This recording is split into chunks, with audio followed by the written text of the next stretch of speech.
Okay. Right now, there's a thought exchange chat. Yeah, I see. So only two thoughts and four ratings. That's not looking positive.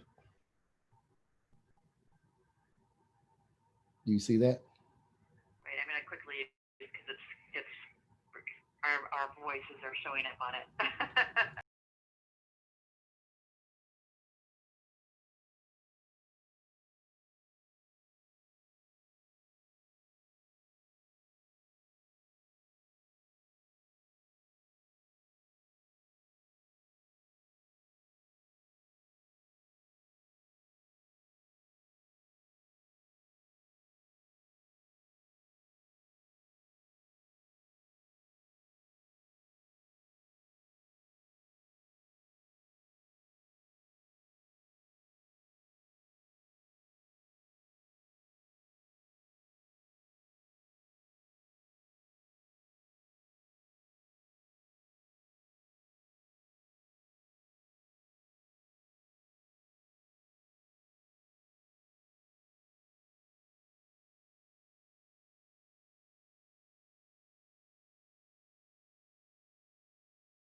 Keep it up. We're almost through.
Good afternoon, everyone. I hope you have had a minute or two to grab something to eat, and please use the remaining minutes to add to our thought exchange question that's on the screen right now, and we'll get started in just a minute or two. Thank you.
It's 1 o'clock.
I'm gonna ask Zeke to go ahead and shut down the town hall part of this, or the thought exchange Thought part of this meeting. exchange. And then Susan to bring up our PowerPoint, please.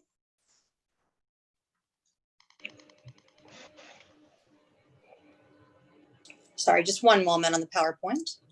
All right. I'm going to start our meeting because we have a lot to do and just a little time to get it done in. I'm Dr. Sharon Niblink. I'm a retired superintendent and lifetime educator who's finding out what life after retirement might mean. And I'm joined here by my co-host, Dr. Dennis Carpenter, who wave at us, Dennis, so he sees you. There we go. All right. All right, so we're waiting for our PowerPoint to show up. It'll be up in just a minute, and I know we'll have people continue to join us, but we're so glad that you're here today and you're staying with us this afternoon. And like I said, I'm sure we'll have more joining us as we go on. The purpose of our town hall meeting is really to give you a chance to share and to speak and to provide your wisdom. And we're so appreciative of your time, but we also really respect the knowledge and the perspective that each of you brings to the table. So we're gonna try to be really perceptive to that and listen and hear your voice in this session this afternoon. This is Dr. Dennis Carpenter and I, and we're going to try to moderate this together. I think we're not even in the same part of the country, but that's the thrill and the advantage of technology. And Dr. Carpenter, I've had the pleasure of working together as superintendents over a number of years, as well as in leadership in the regional Missouri school superintendents group. And we share some very common concerns and beliefs and goals for the students in the school districts that we serve. And I will let him say what he'd like to about himself. Thank you, Dr. Sharon, and we so appreciate all of you for spending this time with us this afternoon.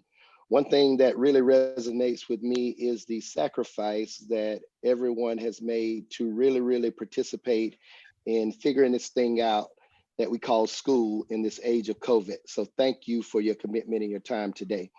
I'm super excited to be here. I won't bore you with my educational walk, but it's been pretty significant, and I've learned a lot through that process. With that being said, let's dig in. Thank you, Sharon. Thank you. And working in the background, we have a couple of our other volunteers, and Susan Michon she's the one that's doing this PowerPoint, and you can see her email there after her name. She's going to put that in the chat line because she's also going to give you access to the PowerPoint. There's more information than we will use today. And Tyler Smith is taking all of your questions that you post on chat, and she is going to make sure that we try to answer all of those and are responsive to your thoughts. We asked for some guidelines just to help make this work a little bit better.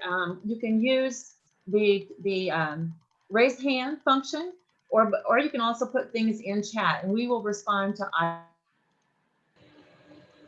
either of those. When you are asked to speak, please state your name and, if you want to, your organizational or title prior to raising a question or making your comment. And I'm hoping that we hear a lot of comments, which might be words of wisdom. You maintain decorum. Let's be respectful of time. We don't have a lot of time, but also we don't want it to be surface. We want this to be serious and of value to us. So this is a safe place for those hard conversations. Here's how this is going to work. For the next hour and a half, we're gonna have some conversation for the next 45 minutes. Then we're going to take a break at 1:45 until 1:55, so that you can, maybe pour yourself a Friday afternoon glass of wine or something. And then we're going to switch the topic from education during COVID-19 to education in the future, and we'll have a half an hour on that. Following that, we will spend a little bit of time again with thought exchange. We have another question for you, but also share some of the results that we've had through the day. And then our last event of the day is breakout sessions by topic area, and we'll give you directions on how to get there at the end of our session. One other note, and then we're going to leave the PowerPoint for a bit, is the PowerPoint has a lot of resources in it. I'm waiting on Please do not hesitate to look for those resources. There's a really comprehensive list for virtual learning and information about school closures and social emotional support and all those kinds of things that we want you to have access to. And if you have contributions, you can email those to Susan, and we'll keep building that list. Okay.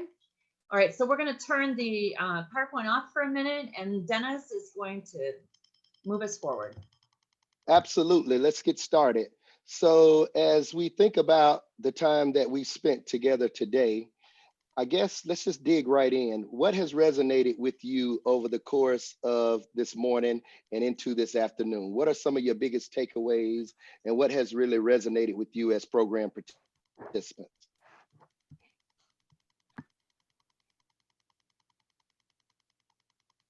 And we don't have to be bashful in this space. Let's do it.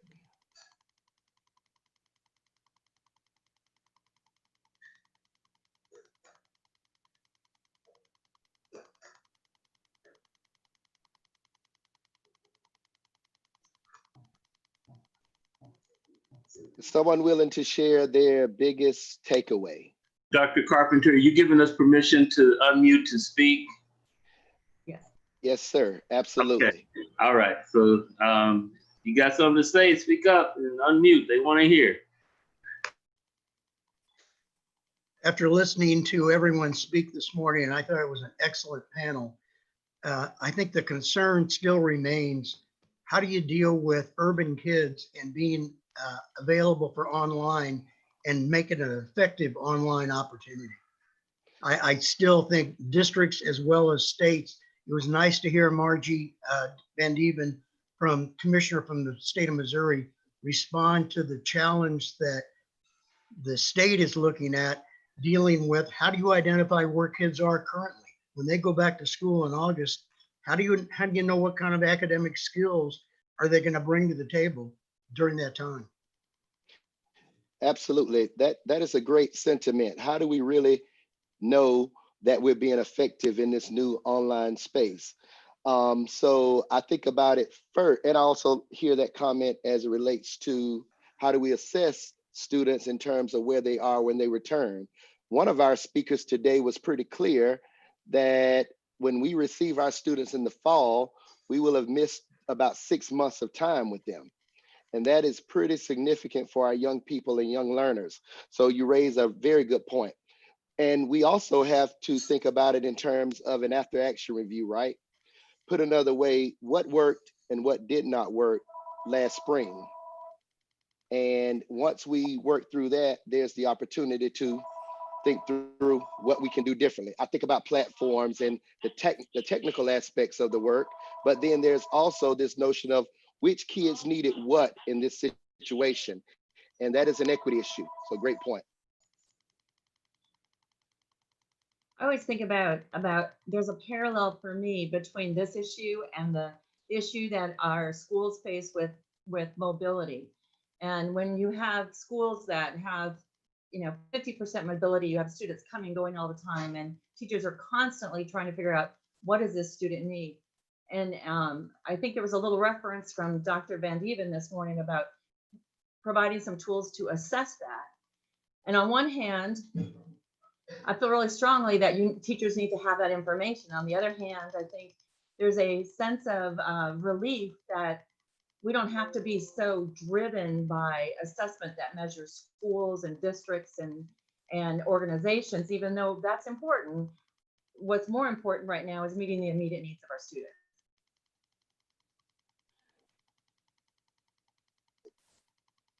Great point. We're also getting some commentary coming in through the chat, and someone said that this is just as much of an issue in small and rural districts, and thank you, absolutely.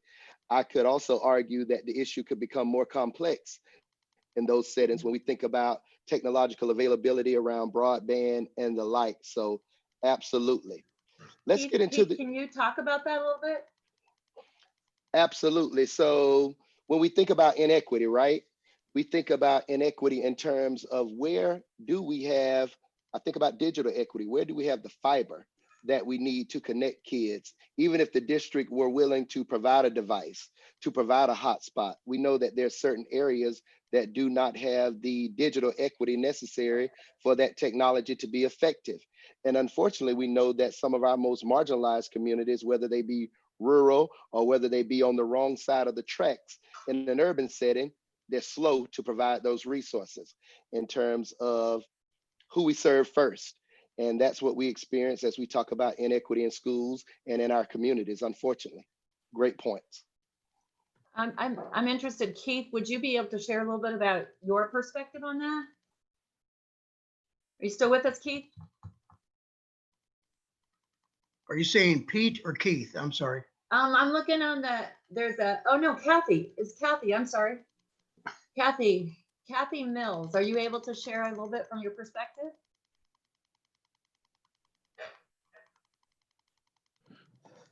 We lost her. She wrote such a good comment. Absolutely. How about Okay, I'm sharing? unmuted. Uh-oh, here she is. I'm sorry. I neglected to unmute. I work in a K-12 building of about 400 students south of Kansas City. And we've had quite a problem with kids not having connectivity. And I think that our administration has even, tried to get some hotspots, and it's almost impossible to find them at this point. Oh, sorry, here I am. Thank you. Yeah, there's been quite, and then plus we're really far flung. Our district, while small in numbers, it covers a pretty large area. So even going out and, delivering packets to kids or doing things like that, or having them be able to come pick things up at school if, gas is an issue for their family. Another thing that comes to mind as we ponder this question, because this is a big one going into the fall, if we were to have another outbreak for any kid in any community moving into the fall, and let's say it takes us another 2 or 3 months, in essence, a child could have lost 1 full year of instruction. And we know what that could mean in the elementary context, especially when we talk about those most formative years. So I think the technology is starting to catch up. I'm talking about the platform, the actual learning platform. The technology is having to catch up with this pandemic, right? Because a lot of us use Google Classroom and a lot of us use Zoom and that type of technology, but that's really not an instructional setting. That is really not an instructional setting. So and maybe that works for some of our adult learners and college learners, and maybe even some of our high school learners. But our elementary and our middle school learners, they still need that traditional instruction. I was looking at a platform the other day and I came away blown away by it. Maybe it's a shameless plug, but it's called Sway 360 Learning. And that's a space in which a teacher might have their interactive whiteboard technology. They have the ability to build informative assessments and the like in a way that you simply cannot do in Google Classroom and you cannot do in Zoom. And I think we have to think about that, because if we do not think about that, too many kids are going to lose too many hours of instruction. And unfortunately, we know the kids that hurts most. It hurts our most marginalized children the most. So, and Dr. Carpenter, to piggyback off your point, the piece that we also need to address here is we talk about equity, but this is the poverty piece. Poverty is a common denominator when you talk about equity that disenables any student or any family to be able to have the learning that they need to be successful in the educational setting. I look at, and to ask the question again, Dr. Carpenter, piggybacking off of Good Trouble, right? Good Trouble, right? I asked the question, does every single student during this pandemic have what they need to learn? Does every single student have the resources that they need to learn? Then that would mean that education is not equitable. So we have to find a way to make sure education is equitable. One of the things Jalen, the professor, talked about is teams. And Dr. Wells, I appreciate you for adding that young man, teams, and really being able to ensure that we provide the 411. In 400 feet, turn left on East 58th Street. If we don't provide the 411 for students, we're always going to be spending up the 9. Wow, 411 and 911. That's powerful. I think part of that too for me is how do we address the inequity of what the resources are in the home and the community? Because what I observed is that many of the essential workers were taken out of the home because they were essential for work. But at the same time, they're essential for parenting and being there to teach and support the learning of their children. And I feel like let's Can see, you somebody guys mute? mute Thank their you. mic. Yeah, mute Reverend Faulkner.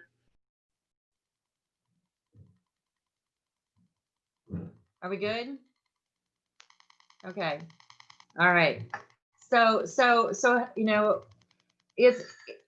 that role of the school again, but maybe it's the role of the community. How do we support parents who need to do this? And I happen to have 3 nieces who are all college age, and all of them got great jobs over the last 4 months working as nanny tutors in homes. And one of them had 3 families send their children to her every day. And she was teaching kindergarten through 5th grade every day because the parents all were essential workers and the children had to find a place to go, but they also needed to learn. That's great if you have those resources and you can pay a young adult to do that. But what if you don't? What if you don't have the resources? And when you think about, it's got to be extremely excruciating for a parent who leaves maybe their 8-year-old home while they have to go to their essential job, but that child doesn't have that support either, even just the support of the parent being present. And I'm not sure that there's any easy solutions to that.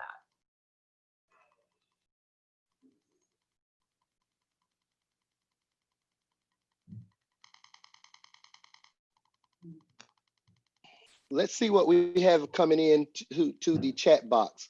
Libby, I was wondering the same thing. Are we trying to apply old solutions to new problems? Great point, Dr. Lane. How do we influence policymakers to get out of the box and do things differently to meet the needs of all students? One thing that you struggle with in some communities when we work with some historically marginalized students is this notion of student attendance. And as Dr. Niblink just talked about, the resources that are in the home are not in the home, and critical worker having to go to work versus being at home to support. We also noticing now that there is a virtual instruction attendance issue going on as well. Which kids are prepared for whatever reason to attend? And we developed some strategies to work with attendance under the old 90-90 attendance model in the state of Missouri and the MSIP system. Now I think we have to give that same type of energy to how do we get kids actively engaged in their learning in the online setting. And we're just gonna have to find the tools, the resources to do that. What are some thoughts that come to mind when you think about student attendance? There was a metropolitan district that reported in an article a few weeks ago that they were somewhere around 40% or less of their students participating in online instruction. What are your thoughts as a community of learners here? I want to say that parents have told me and have asked me how they can get more support for tech issues. Having access to the technology that's needed in order to connect and get online, it has been an issue. And you all know we have the digital divide in certain areas where that is really an issue, connection. And so I think, working with maybe some tech companies, everybody is, putting out statements right now talking about how, much they care and support Black Lives Matter. And so let's see if we can get them to put some financial resources behind supporting Black students in Missouri, Black and brown students in Missouri, because it's one thing to say it, but let's put some money with it. Let's put some resources with it to tell me that you really mean it. And it's the same thing I would say in the ledge. Have we had a hard time in the Missouri, legislature this session with honestly getting anything done that's going to be helpful. There were 4 bills related to students and what they need. I think pressuring folks who say that they care about education is, another way. But right now, I'll give you all a bite. Verizon has been talking about what can they do in community. They're a tech company. Maybe they'll can put some resources behind it. Sprint is right here in our community. There are some other tech places, people who do this work. And let's not forget Connecting for Good, nonprofit organization that goes and helps to build up this infrastructure so that people can connect. Uh, that's what I have to offer, really uplifting the tech piece and also uplifting COVID-19 disparities amongst Black and brown folks. We didn't have what we needed when COVID happened. My God, how can we just expect for folks to have what they need now? So I'll stop there and let others add to this. Very Hello, good, very, Andrea, and I work for Kansas City Public Schools as a coordinator for digital learning, and I'm just going to tell you a little bit about some of the things that we did as a district in regards to digital learning. We have put a plan in place over a year ago in order to teach teachers how to use technology within their classroom and integrated that with the curriculum. So that had already been in place. So those who had technology already had a game plan as far as the teaching of tech within their classrooms using the tools that they already had. Now, those who did not have the tech, they were given other means of learning through packets or what have you. But I must say this, what I've learned within these last 3 months in regards to how students learn and what students should be learning is we all have to work together globally in order to figure out how to best teach kids. I have spent a long time working with teachers on Twitter and on Facebook. So I have a global professional learning network that I use daily in order to learn everything that I can to make sure that our students have what they need. Currently, we just got approval this year in the fall, we're going to have 2 new courses that we're going to be offering in our district. One is called Institutional Racism, which we are very happy to have gotten approved. And basically the book that we're going to be using for that is Racism in Kansas City by G.S. Griffin. That will be what we'll use in the curriculum. And then the second book or the second class is actually going to be called Hip Hop Culture. And we're going to be using Rakim's book on creativity and creative writing in regards to for that curriculum. So we're really excited about giving kids things that they want and want to learn from. And in regards to the technology sense and being at home, I think that we have to get really creative in regards to how we teach kids, whether they have tech or not. I suggest to parents when I talk to them, because I get calls with parents crying some days talking about, hey, we can't get connected. Hey, have your kids write down the steps on washing those dishes. Have the kids write down an idea on how they can fix this problem. So there's lots of different ways that kids can learn, and it doesn't have to all be tech generated, even though we love tech. I just, want to just let you know that there's lots of ways that kids can learn, and we just got to get creative in how we do that. I love your comments. And I just asked if you could share, Andrea, some of those resources on the chat so that we can add them to our resource list, and also people that are listening in right now can have them. Would that be something you could do? Sure, I'll send a slide deck of what processes we put in place as far as the modules in order for teachers to learn on their own. So we called it PD in your PJs, so teachers could learn whenever they wanted to learn. And we actually gave them a stipend for doing the learning all year round before COVID had already hit. I'm also seeing comments and also some of what you said, Andrea, about parents and supporting parents. And I'd be interested in what the group's thoughts are about how to give parents more support. What strategies can we use because they become, I mean, we've all recognized them as a primary teacher. Now they're the only teacher in some regards. So do you have thoughts on supporting parents?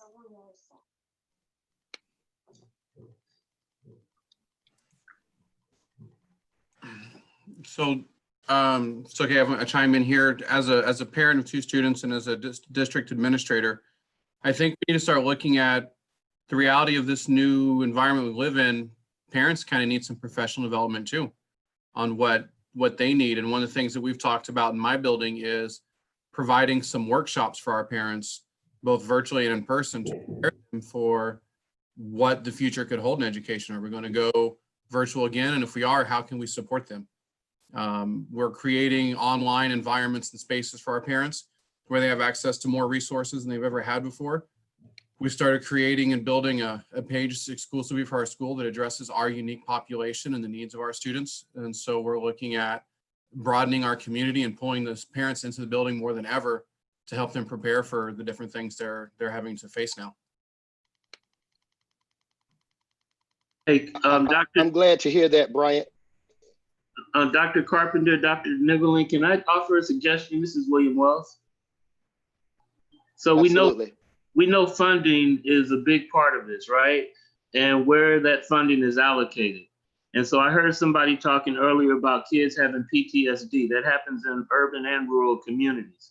So my noble idea is, if instead of like just counseling, why can't we educate our children by teaching them the socioeconomic impact of what's happening in their communities and letting them work through that, through the engineering design process, through the scientific method, applying those methodologies. So now they can take that lot where that house burned down 30 years ago and it's just been a lot, and they can turn it into a skateboard park. You're teaching them entrepreneurship. Going to college and going and getting a job, that was the old way, right? Now, we're connected to everybody on this planet that is connected by the internet and the phone or a computer. And so why not take the problems that are ailing and causing that PTSD and let those become the platforms, if you will, or the canvases of which we use to educate our kids. Then you're dealing with education, you're bringing up your communities, and the kids are feeling a part of it. The parents are feeling a part of it because the return on the investment is that you're creating a better environment for them. Just a suggestion, just something I'd like to hear you guys think about or talk about. That's what we're doing with the Prospect and Truth Corridors with 16 students that are working with UMKC. We have informal education, formal education coming together with middle school students. We had to replace 36 Chromebooks this summer because the students, like little Jalen this morning, they're teaching them apps that are going to be needed to do data analysts, to be a data scientist, to be a building information modeler, to be a game designer and apply that to architecture, apply that to aerospace, 21st century jobs. So, you know, I don't think we really should be overthinking this because we're not a school, right? We're not a school. And a lot of our instructors, some of them are our summer camp directors. She's a teacher that was pushed out of the school district because they blamed her for a child that they said that had discipline issues, right? I think discipline issues are basically, I've tuned out. I don't understand what you're teaching, or what you're teaching isn't relevant. Two different sides of the coin. But if you're gonna teach me and I can make my community better, I can make my block better, I can create a digital economy that is gonna help my brother, my sister, my mother, my father, as opposed to them having to go all over the city because one kid's in middle school up north, another kid's in elementary school down south. So I'm off my soapbox, I'm going back on mute. Sorry. I agree with that. I agree with that. I'm gonna tell you all, I was considered a bad kid. I was going to Central Middle, and my mama took me out of Central Middle and put me over at Genesis. And Genesis at the time was the alternative school, right? It's where all the bad kids went. So I lamented, I did not want to go to this bad school. But you know what? It was the best place I ever went, because over there, those teachers cared for us. I had teachers who mentored me, who showed us different things. I already loved reading. I loved it even more. Being introduced to different authors, being told about my history. But we were hands-on students. We got to create books that were published. I learned how to do radio over there. I got an FCC license when I was 14. I worked at KPRS, KPRT.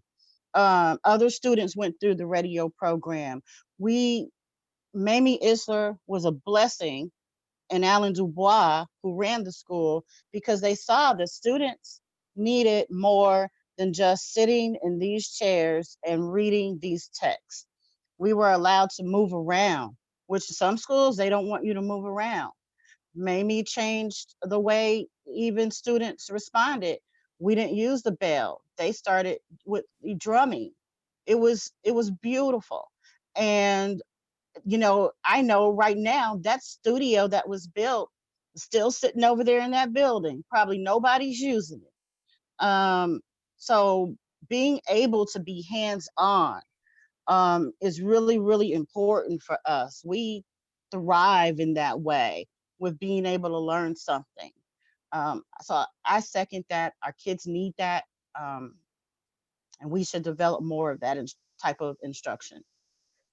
Can I say really quickly, Kansas City Public Schools for the summer, for our 7th and 8th grade students, they all were, their summer project was to do a passion project. That was their entire summer course. So basically they had to come up with whatever they wanted to learn about. And then we gave them the process on how to learn, how to research it, how to become whatever you're trying to become. So they spent the entire summer learning about what they wanted to learn about, which we really want kids to actually own their learning and actually be able to we want to differentiate what students learn. And this is a way that we thought that this could be helpful. One tool I will put out there, and I'll put it in the chat, which has really helped me to learn the process. There's a movie and it's called Most Likely to Succeed, about the school. I believe it's called High Tech Eye in San Diego.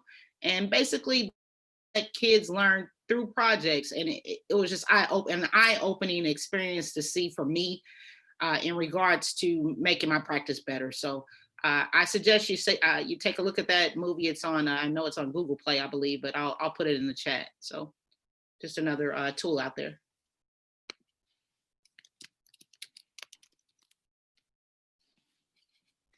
I guess, can I kind of pose a question with regards to what the next steps might be?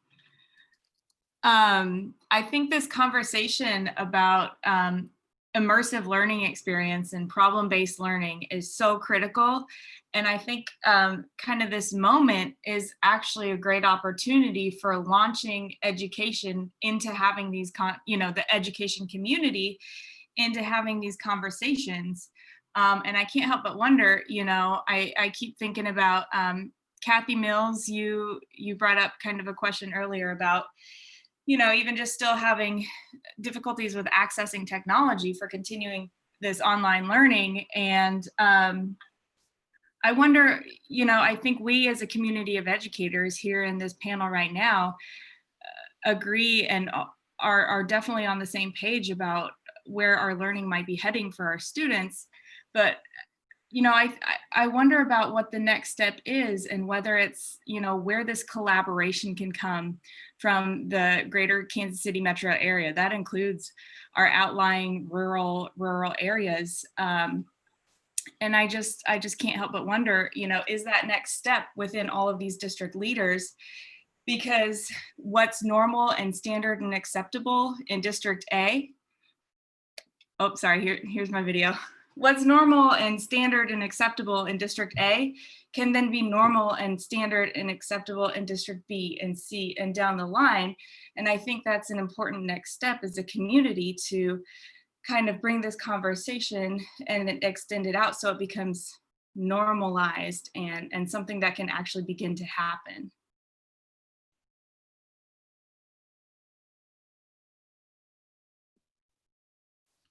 I don't want to jump in if somebody else has a comment, but I just love talking about this. So if you don't, I will. Let's do it, Andrea. Let's do it. Okay, Dr. Carpenter, I'm going to do it. One of the things that I love is called Ed Camp. I'm not sure if you're familiar with Ed Camp, but it's pretty much an unconference where we call it the power of the feet. So basically you can go and learn from someone who's not really teaching, but kind of communicating about what they're doing in their district. And if it's something that you're really not interested in, then you get up and you move and you go to another room and listen to someone else talk about whatever they are doing in their district. Lots of virtual ed camps are going on right now all over the world, each day that you can jump on and learn from. Also, there was a conference a couple of weeks ago by a company called Better Lessons. And what stemmed from the Better Lessons conversations, we started something called Coffee EDU, which is a kind of like an ed camp, but now we're doing a virtual Coffee EDU the first Saturday of every month, except for July. It's going to be July 11th at 9:30, and I'll put the Zoom meet in there. And basically, we just get together virtually over coffee and just talk about how we can better education in our community. So if you're interested in being a part of that, please join in on the Zoom conversation. I'll put that link in. Yes, I would just offer, as we continue to consider this topic, and thanks for the energy around it.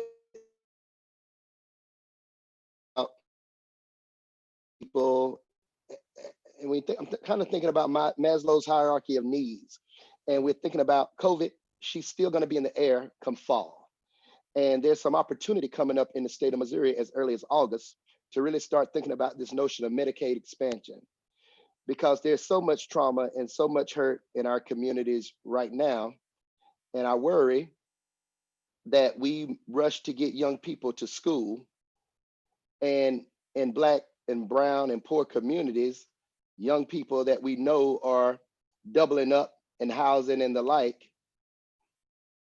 I can't bear the thought of thinking that we rush into a place called school and a young child goes home and gives something to grandma that grandma can't shake.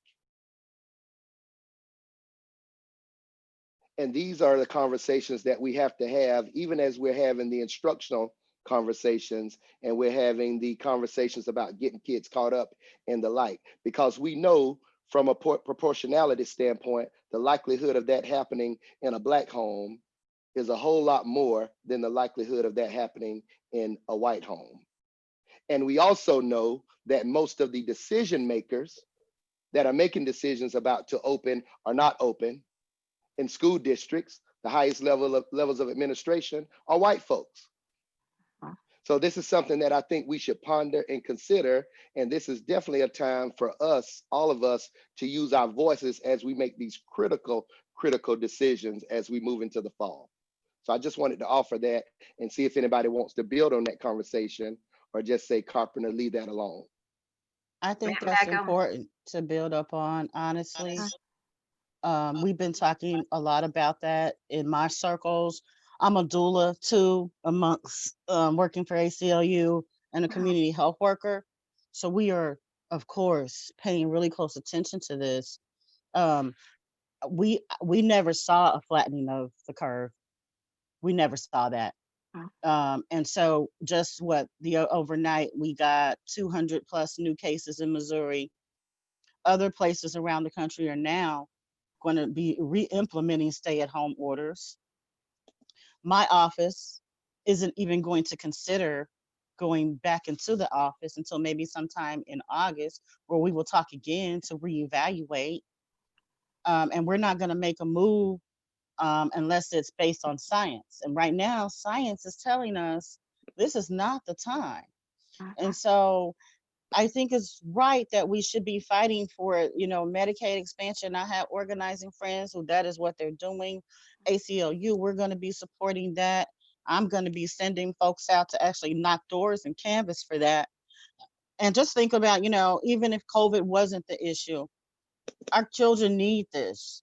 how many children in Missouri don't have health care because we won't pass Medicaid expansion. So definitely please be thinking about this, and not just think about it. There are spaces where you can get out and actually make an impact and do something to help with the current campaign that's going on. Being able to afford to shelter at home. That's Correct. a real important thing you're talking about. That's what it's all about. And that's, that's what I keep saying to people. I'm not very popular in my community because I'm the one who's saying, no, we need to slow down. I'm not in a big rush to send my daughter back to school. She has told me that, Mom, I don't want to go back. So I'm giving her the option. I'm lucky. She gets to stay at home, but we don't have a spare bedroom. If you think you have COVID, we don't have that space. Oh, here's your spare bedroom. Here's your spare bathroom. We don't have that. And we don't have the medical, we don't have the insurance to cover whatever. I saw a news article, some man had a $1 million bill. I mean, we don't have that kind of insurance. We don't have that kind of money to, you run into the doctor, whatever. But yeah, thank you, Dr. Carpenter, because that's what I've been seeing time and time again. We don't have spare bedrooms. Well, and I want to say I commend everyone today, because today is not about shaming people who don't know about Juneteenth or making persons feel bad. It's about being able to have conversations like we're having about systematic oppression, and to remove that in the educational system. And so that all students and all staff have the same ability, because we talk about students here, but staff should have the same resources to educate all kids. And that goes down to also the parental piece and being able to do that. So that is the key piece. And again, until we're able to eliminate those systematic oppressions, which start at the top, starts with the boards of education, it starts with leaders for them to understand those key pieces. We are in the same place. So I want to commend everyone here for being able to have this courageous conversation regarding those systematic oppressions. Good afternoon. May I make a comment? Absolutely. Okay, so I work for Kansas City Public Schools, special education teacher and professional development. Hello, Andrea. So what I'm thinking about too is students with special needs. And I'm looking at, Dr. Whitley, we do the trauma-informed resilient schools, and looking at the trauma that's causing some of our students that either are ELL students, case managed students that need human readers. And that has been a really big issue fourth quarter, because calling into the students, if they have the technology to be able to read the instructions to the students online, and those type of services that I have been providing for students that cannot read the English language, and providing that service, and then just being traumatized by being at home, not being, young people not being around their peers. You don't know what type of environment they have at home, that they probably don't even want to be at home, because there might be something that's going on in the home that being in the building is their only escape. So it's a lot of variables that we look at and have been looking at. I know with professional development, what we are planning, we got this reentry plan that we are working on, be it virtual or hybrid, whatever we decide to do. But it's still a lot of things with the parent involvement. I've been recommending parents as proctors, not educators, but proctoring the student. Like when we're proctored as educators for an exam, somebody's in the room, they're not teaching you anything, they're sitting there and they're watching you, they're on a clock, moving from parent to proctor. I ain't your mama right now, I ain't your daddy. Right now I'm your proctor. And so to help to support students that are struggling with learning online, so a lot of things that we're doing are talking about from the special education perspective and from the professional development, the parent university, and involving teaching them the tools, teaching them, and Andrew and them have done a great job with all the modules that we are that we have been taking, seem like all school year, but it's given us that extra support that we need. We didn't know COVID was coming, but it's all, the technology is there, the platforms are there. Now getting ourselves up to a proficient or mastery level, so then we can help parents, talking parents through different processes, actually just navigating over the phone with parents, what to do next, that kind of thing to help their students. So it's a lot but I think with these type of opportunities to collaborate with professionals all over is a great opportunity to keep that think tank going, because one idea might help something else. So I thank you all for allowing a lot of us to participate in this forum. Doris, thank you so much. I love what you said, and I loved your use of the word think tank. I kind of see that's this group right here, right now. And as you know, we have a conference coming in October.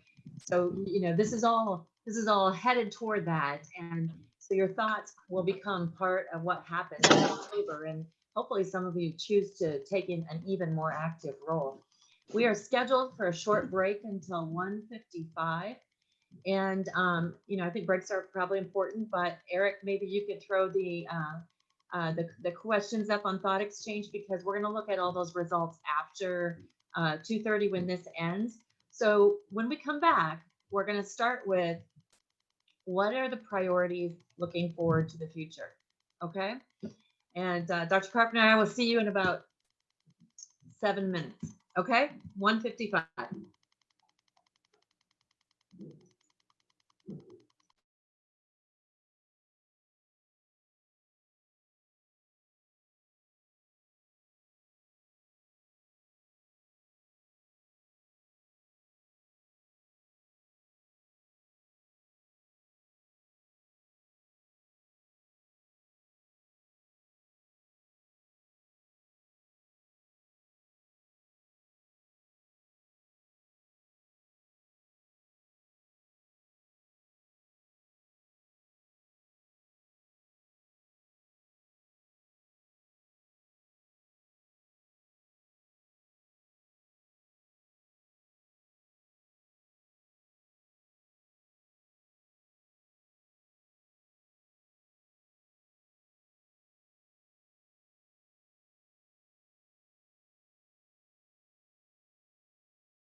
You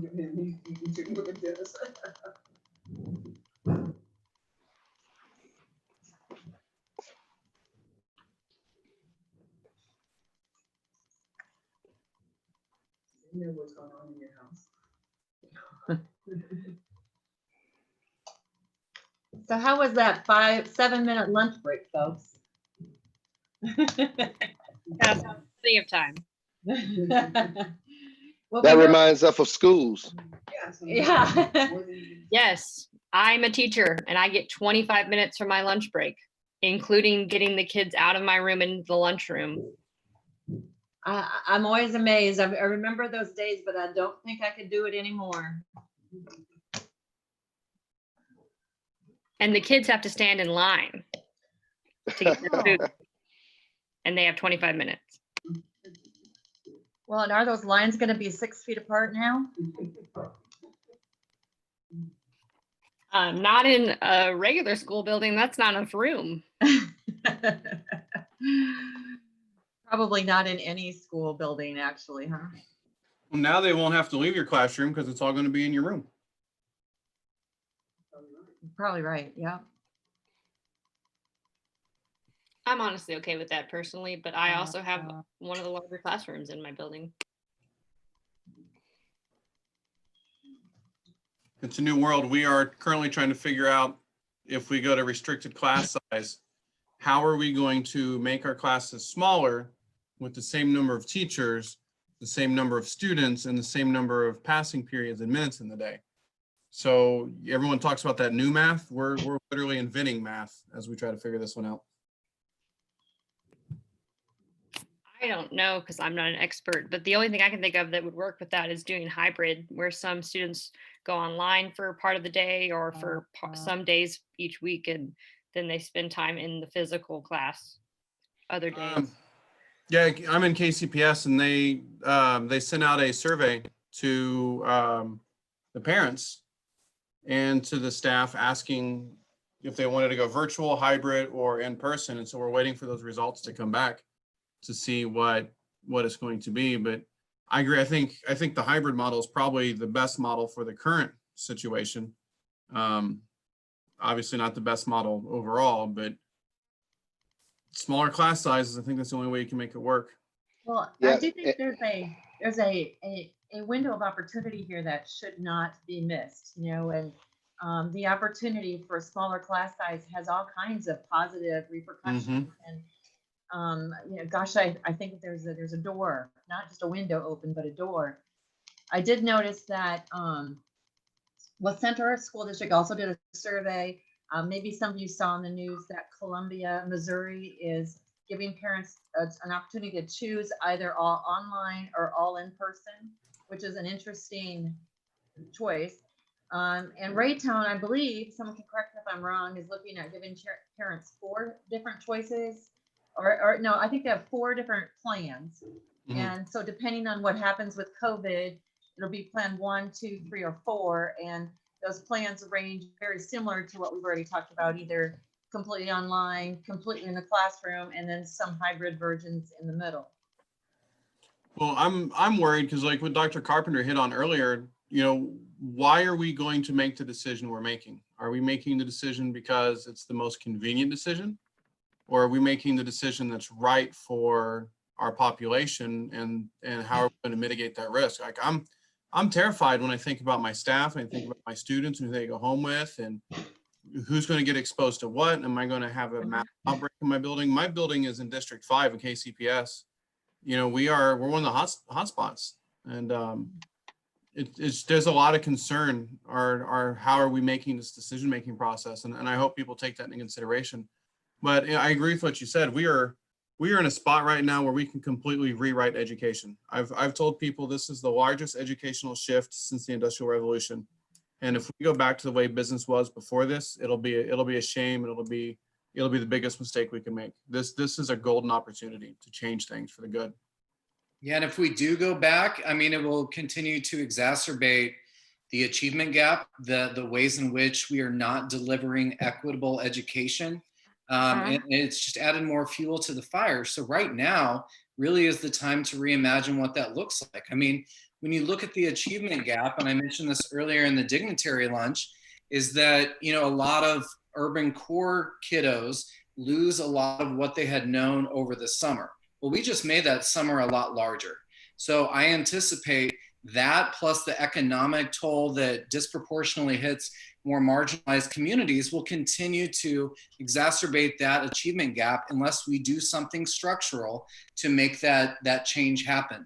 And like it's been echoed before in here, it needs to come from the top.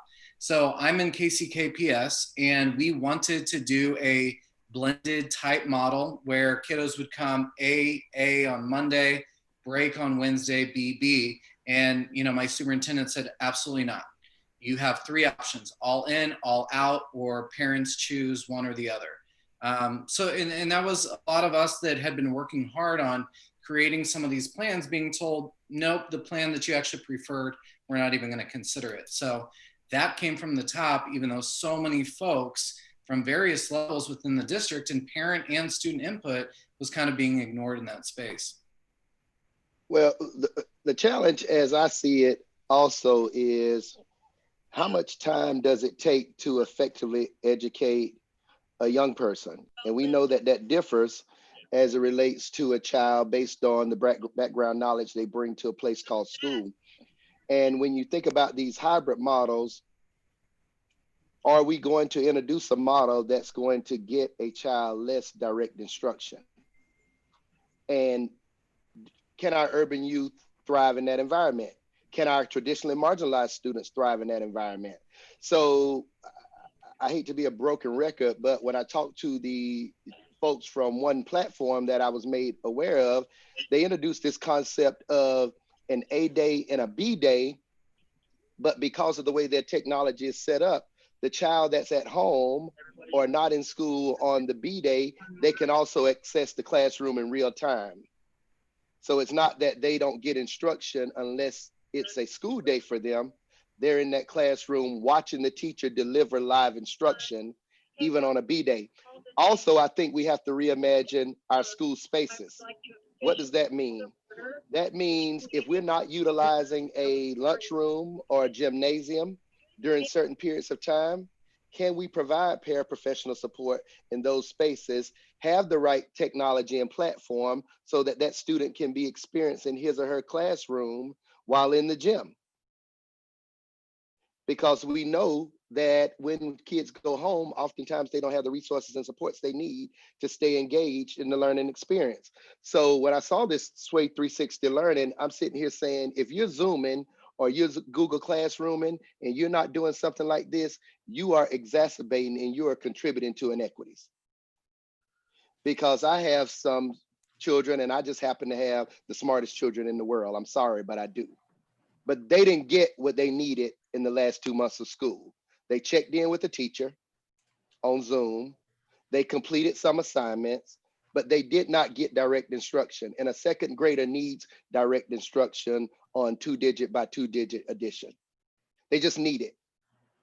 And even as an educator, this is not homeschooling, because parents still have responsibilities even in a middle class home. So it's not homeschooling where a parent has made the decision to say, I'm going to stay home and commit to schooling my child. COVID schooling and homeschooling are not the same. They are two different things. So we have to deliver as school districts on this basic promise that the United States should give every child. And that's a public education. That every state deliver on that promise in a way that we believe can close those opportunity and achievement gaps. So we've got work to do. And I think the challenge is we're trying to place the old system in this post-COVID era. So I like hearing individuals talk about this opportunity to reimagine, because if we're trying to fit a broken system of brick and mortar into a virtual space, then we are going to exacerbate inequities. Well, and I think one of the things also to look at, and Dr. Carpenter, you make some excellent points there, but just to piggyback off that, is social distancing is never meant for schools. It's not a part of schools, it's not a piece of schools. There's nowhere where you stay 6 feet apart from a person in a school for a length of There are too many shared spaces and spaces places. Most schools, especially in those urban schools where they have one gym teacher or one art teacher that sees the entire student body the whole entire day. So if that person becomes infected, automatically the whole student body has become infected. So those are the pieces that we have to talk about and really think about when we're talking about that reimagining. You know, the virtual learning was designed really after correspondence courses.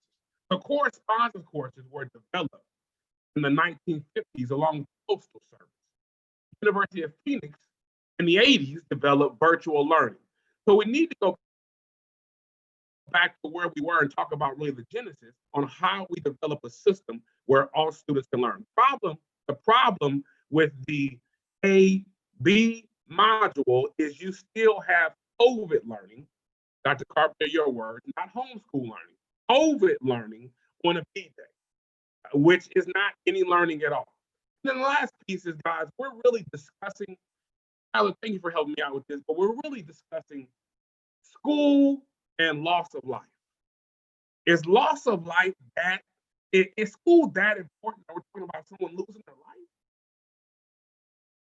That's what it comes down to when you put it 2 and 2 together. So I think those are conversations we need to have also. Absolutely.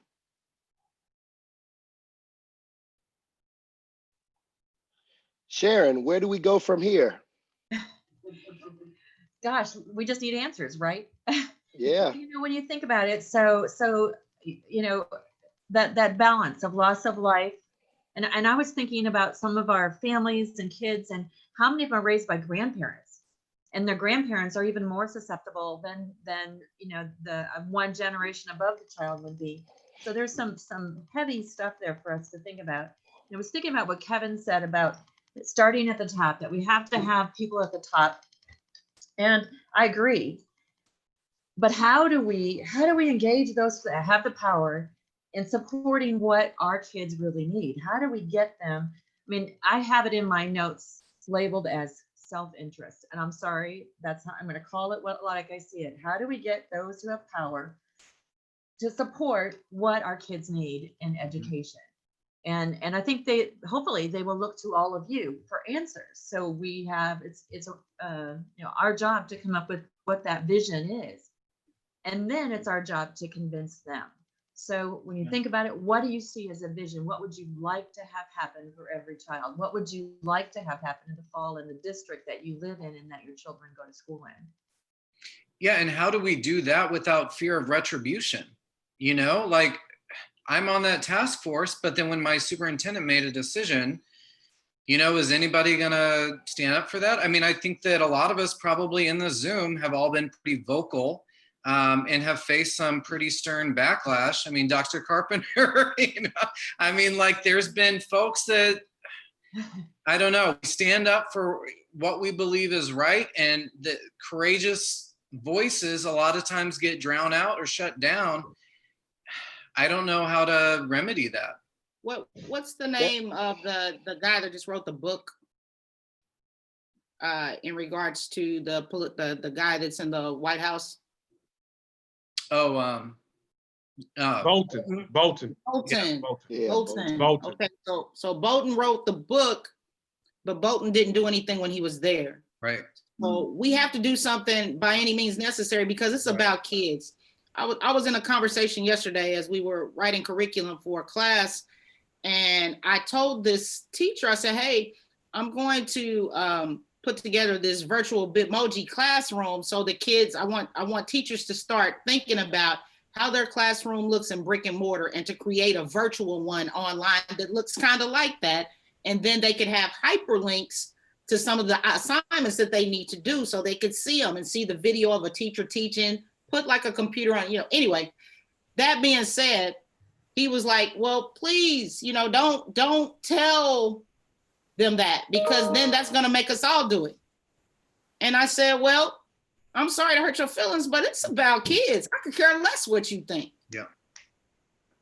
So we have to make those hard decisions. It's because it's about the kids.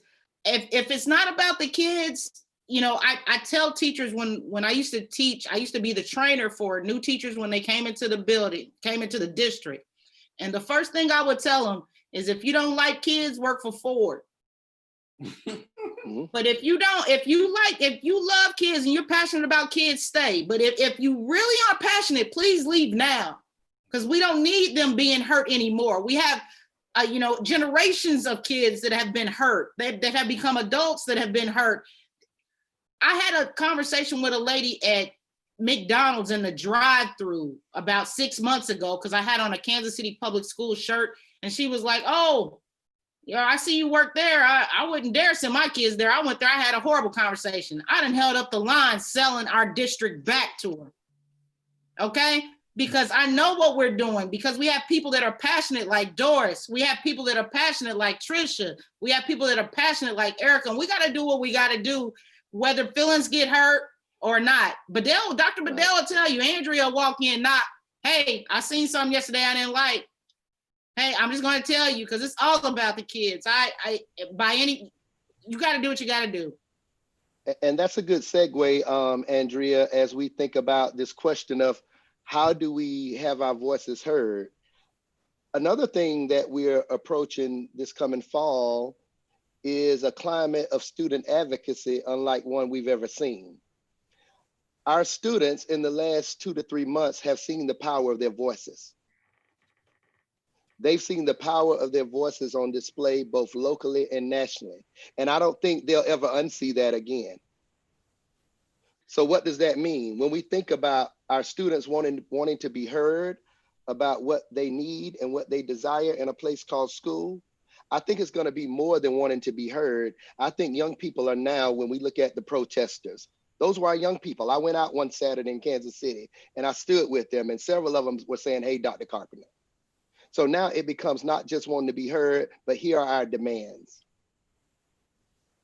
Here are our demands. And I don't think that they turn that switch off when they return to the schoolhouse door in the fall, regardless of format. So when I think about the hashtags that trended from our region in the last couple of weeks, Our Struggle LSR 7, Black and Blue Springs School District, they're learning a type of advocacy that we can either align ourselves with for their good, or be impacted by it trying to hold up a broken system. I think it's important to, or this is just me, but I think it's important to remain idealistic. And it's one of the best things, I think, that adults, now I consider myself an adult being into my 60s, and not to let kids think that the result eventually is to become cynical and have someone call it being realistic or practical, but actually keep pushing on things, believe that things can happen, do the work that's necessary. It's not going to be easy, but to show some idealism and not, I think cynicism hurts. It hurts a lot of causes. It can really, it's pernicious. Its effect is just pernicious. And it goes under the guise of practical and realistic. Oh, I'm just being practical and realistic. But it's cynicism and it's hurtful. And right now, I think a lot of encouragement, I'm hearing exactly, that's what I'm hearing in your words, Dennis Carpenter, is encouraging youth who are developing a passion. Absolutely. One thing that I experienced as a student and as a teacher is even at the high school level, we really, really shut down student voices a lot. There are things like student councils, and I don't know, but at my high school, the student council were the people that put up the pet posters. There was not a lot of actual decisions that they were allowed to make that would impact the students in a meaningful way. And I thought that all student councils were like that based on my experiences until I student taught in a district where the student councils at the high school level and middle school level actually met with the superintendent on a regular basis. And also the superintendent took them to the state capitol because it was near Oklahoma City. So we need to develop leaders among our high school students and also give them a choice on things other than just the prom theme. May I speak to that? I also sponsor the student council at Purcell High School. And it is, I had to get it out of their mindset, even though I'm working in middle school, it's not a middle school function, it's a school function. And although going into student council and doing the community service with the Harvesters Community Food Bank, and then we evolved into just being a fundraiser pretty much for the school.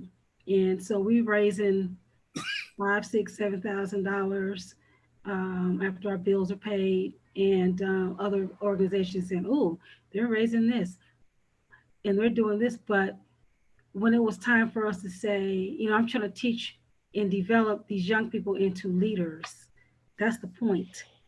And I think some educators don't realize that that is our goal, is to help steer them to a better way of life once they finish school. We're not here to just say, okay, here we have in school today, but we're trying to teach you something, a skill that's going to take you further. At least that's my thinking. And so I had to move one of our students from student council. So every opportunity that I saw, I'm pushing them toward that. So our president was part of Dr. Vidal's student advisory committee representative. So moving them from this point to this point in leadership as a student, so they can see how this goes. So I would say, okay, when we had Dr. Powell, young people, this is what you all want. There's a protocol to follow. Teaching them protocol. Yeah, you want this, but I'm teaching you there's a system here that you have to follow. The next group under Dr. Hayes, there's a system that you have to follow, because a lot of students don't believe that. Yeah, we want to do this, but we have to follow a system to get things done, and allowing them the opportunity to see how that works. Well, they said no today, so let's go back and talk to them again.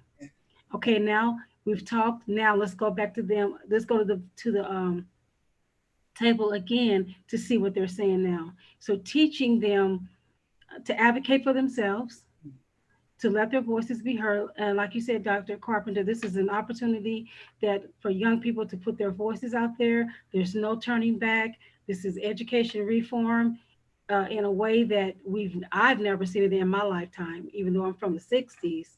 But at the same time, it's the greatest opportunity that we have right now to seize every opportunity to bring this culture of students in and let them kind of steer it. And they're going to do it their way regardless. And so we have to get on board with them, which I put in the thing in there with teacher advocacy. We got to get on board with them. They don't need to get on board with us and steer them to where they need to go. That's the point, period, you know, in my opinion.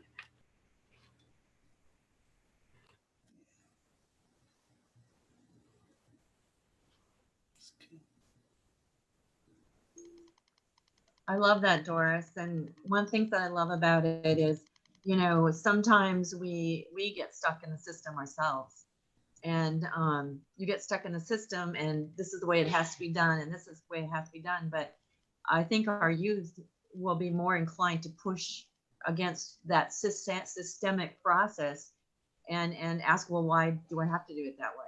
Or can I do it a different way?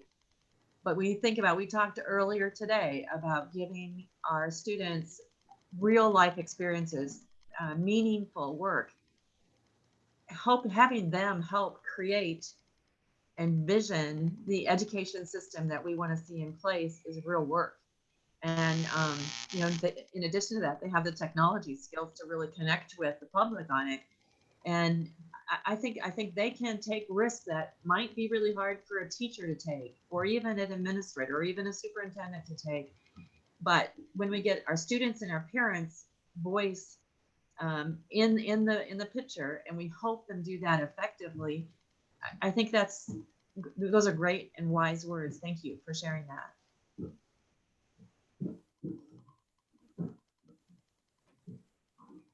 May I say one more thing?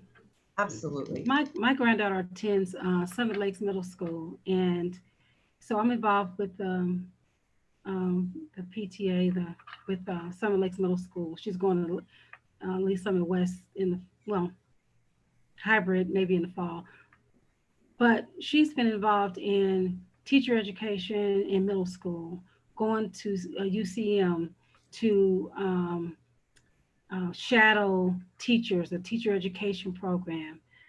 When I worked at North Springs High School in Atlanta, Georgia, and Fulton County Schools, students 9, 10, 11, 12 taking the praxis exams to be educators in high school. And I'm saying in the urban setting, what are we waiting for? You know, they had a documentary a long time ago, Waiting on Superman. What are we waiting? What are we preparing kids for? I can see it here in Lee Summit, but I want to see it here in Kansas City Public Schools, where I graduated from in the 70s. I wanted to see these same opportunities for these young people. Give it to them. Don't say, you know, they can't do this, they don't have that. These kids got more stuff than we think they have. They have more stuff than we would ever imagine them to have. I don't need to give them a crutch. I'm gonna help you. If you need a little thing at the bottom of that crutch, if it's slipping at the bottom of it, the rubber ain't helping, I'll give you the rubber to help the crutch stay up. But, you know, even in this, you know, even with, you know, I'm not going church on you, but I told myself, this is the greatest opportunity for me to learn, to get more things done, to just hone in on my craft and to do it. And we need to help them do it. So I think the more opportunity, the better. You don't say what they can't do. Give them an opportunity, then they can say, okay, now this is what I need. Like with the, like you were saying, Andrea, with the project-based, it made me think about multiple intelligence. They have them. We just are not tapping into it like we should. You know, learning to be a teacher. You said, I think that's so powerful what you're talking about, and at such a young age. The classroom was sort of a mystery to me as I went through as a student. Even in college, I was so quiet. And then when I started learning teaching, and I understood what was going on in classrooms because I was teaching in lessons, I changed completely as a student too. But I was pretty old by that time. But, you know, learning about that and then getting that perspective, and then you become a better, I think, a more thoughtful, a more aware learner yourself. That's wonderful that your granddaughter's doing that.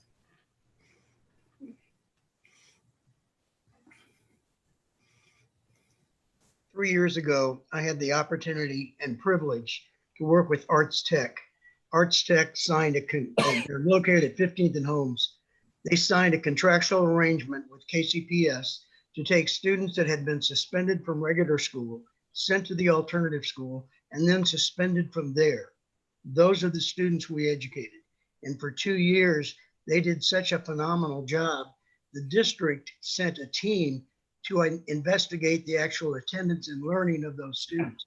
Once they found out that Arts Tech had done the phenomenal job, and one of the people that I got to mention is Martin Jackson, who was principal during those 2 years.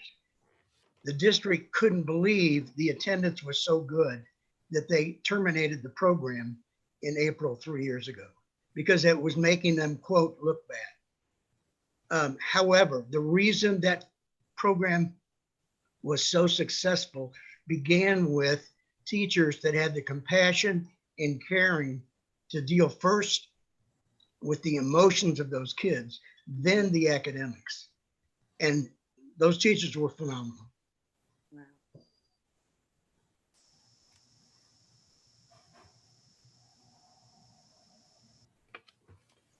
In listening to us this afternoon, I've heard so many things about relationships and compassion and dedication from the group that's here, but also from teachers in general. And in talking to my teacher friends, they've been working really, really hard. And because they care so much and because they want the relationship, they know they have to go that extra mile to do that. But I love the conversation about student voice and student choice. Those have both been on the discussion today. And for me, it's an honor to hear all what you have to say and to feel like we are a team here together, that it doesn't end on Juneteenth. It continues on, and we will work together collaboratively for the common good of our students. We have only about 5 minutes left, and I want to give anybody who has some last minute thoughts a chance to see them, speak them, and then for Dr. Campbell to have them as well. And at 2:30, we're going to hop into another thought exchange for a little bit, and then we'll split into our groups. So some final thoughts. This is Ann Ma. Could I say a couple words? Absolutely. Thank you. And I'm really sorry I had to go do some work, so I got into the discussion late. But if it didn't come up in discussion, one of the biggest projects the state of Kansas has ever taken on is school redesign, where student choice and voice is raised to the top, where schools do individualized learning and project-based learning, and kids come to school excited. We have schools all over the state. We have like 60 some districts and more than 150 buildings involved in redesign. And if you haven't seen it, go see it. If your school's not doing it, do it, because it's amazing stuff. And then to something else I heard, I noticed, I just looked up in Kansas City Public Schools, they have, looks like 19 career paths available to kids in high school, where you can take an initial, a technical, and an advanced or internship class in 19 different careers. And one of those is teaching. So it's available. It may be people don't know about it, but we have some amazing stuff available over here. I hope that more parents become aware of and kids take advantage of. And that was it. Thank you.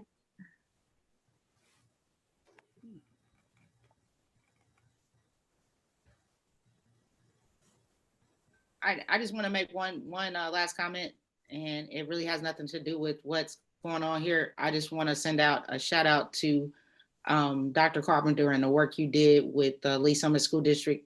That just was, you had a lot of people praying for you. Even, you know, just, that was amazing. It was amazing what you did. And the meme, I've had fun sharing your meme that was on Twitter in regards to, I thought that was pretty cute, but I just wanted, I mean, I don't want to belittle your work. What you did and what you had on your hands was, wow. So, I mean, just many praises to you, right? It was amazing what you did. Thank you. Absolutely. This is Carol. And, you know, I'm so glad Ann Ma, you know, popped in, but one of the components of the school redesign project is that we're raising our students, our scholars, to be critical thinkers and critical voters. And I'll just leave you with this quote. One of my favorite quotes is from Frank Lemire. He's a Native American activist. He was a 7-time national delegate for the Democratic Party. But he said, exercising your right to vote will place you at the table. Not voting will place you on the menu.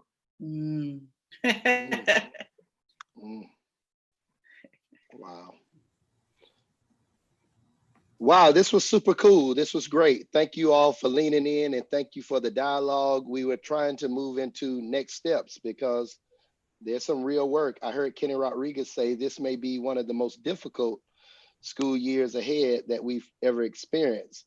But I also think that that idealism that we heard one of our participants speak about will carry all of us through it. So thanks to you all for what you do. You rock.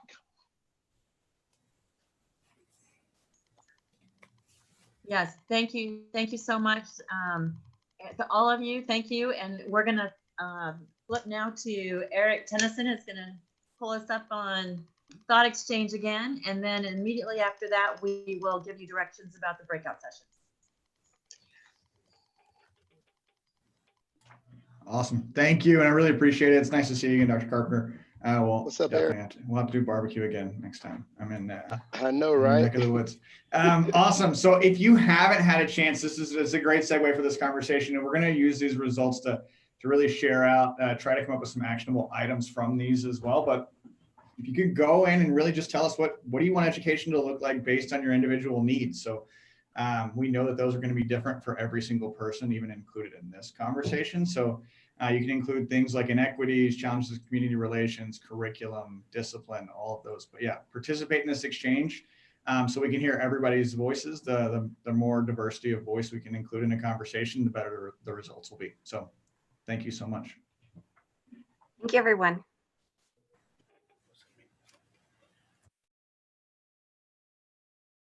And I'll put a link in the chat too to get to this easier if you need to.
So if we can shift to the screen on the breakout sessions, and then Eric, if you can put this back up again after that, so that those who want to can still see.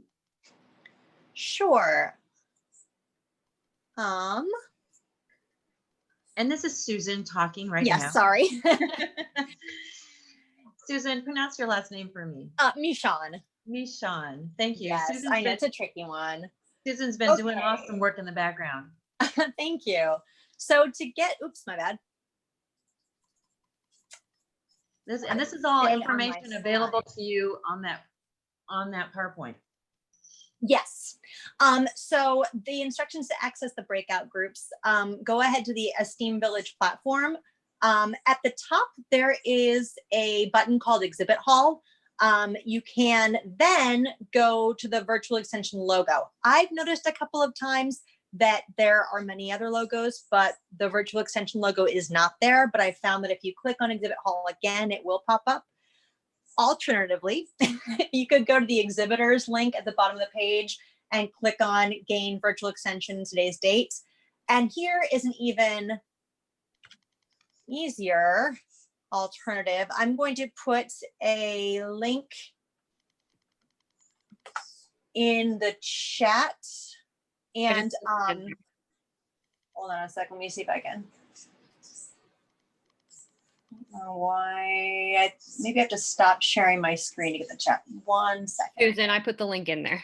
Ah, perfect. That's even better. Thank you.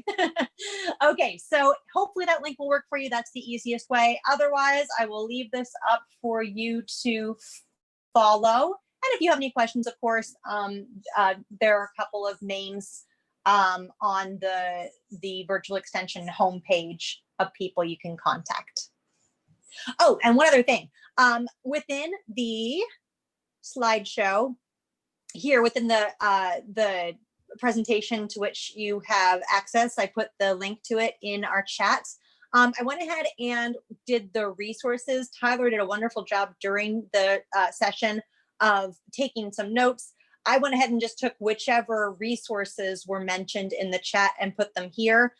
So if you want to access those, there they are.